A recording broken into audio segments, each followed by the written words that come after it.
Hello and welcome to Longe Reviews. Today I'll be reviewing Season 3, Episode 9 from HBO's series Game of Thrones. The series has now finished its 7th season and is prepping to air its 8th and final season. The episode starts off slow and hints at Robb Stark's plan to attack Casterly Rock, which will cripple the Lannisters. Then we meet Walder Frey and his countless daughters in which Robb was supposed to marry. Because of his oath, Robb has broken marrying his now wife, Catelyn Stark's niece. Edmund Tully will wed one of Walder's daughters. We quickly get transitions to Yunkai, where Jorah and Daario are planning the attack to seize the city.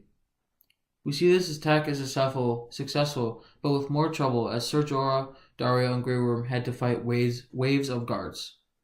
After the successful climb of the wall with the wildlings, Jon Snow continues with the wildlings to an old man's house, in which they steal horses and chase him throughout the woods. After they catch the old man, Jon Snow ends up turning on the wildlings and kills the warg, Orell, before escaping from Ygritte and Tormund. We briefly then see Hodor, Bran, Rickon, Asha, and the Reed siblings traveling to the wall along with their direwolves. Then begins the Red Wedding. During the wedding, Walder begins a speech, and in response, Robb gives one.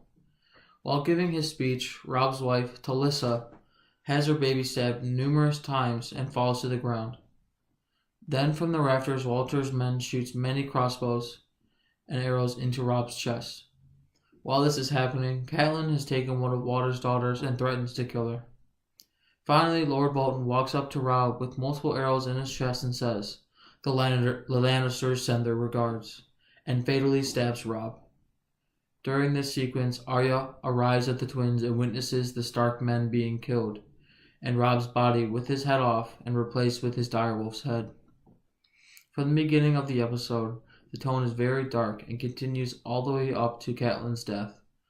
This is evident because the music completely stops after they slice her throat.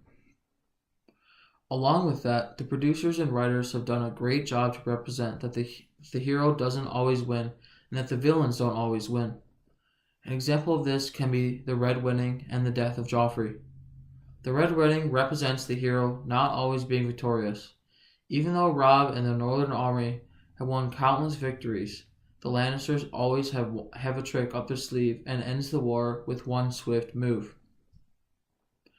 In contrast to that, we see the death of Joffrey. This is during the wedding of Joffrey Baratheon and Margaery Tyrell. During this wedding, Joffrey drinks wine and is poisoned by Margaery's grandma, Lady Olenna Tyrell. As a result of Joffrey's murder, Cersei blames her imp of a brother, Tyrion, as the murderer.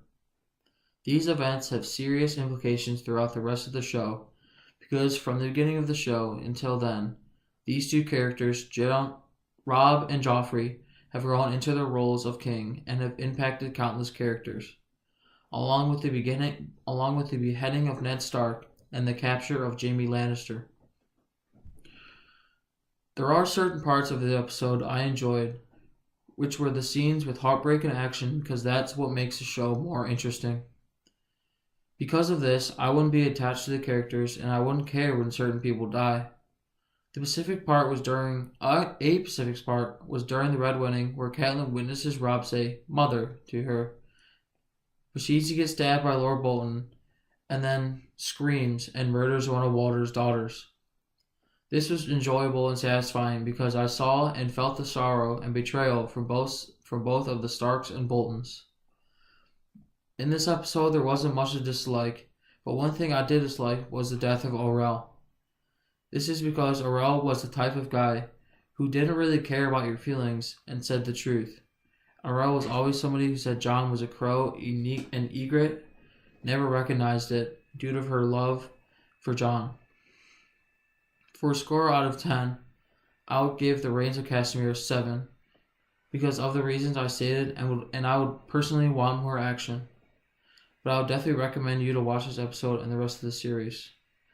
The action in the series continues to pick up, and in Season 7, it, in my opinion, reaches its climax. Later in the seasons, the drama also begins to die down, and it's more action, and the throne is more the central part.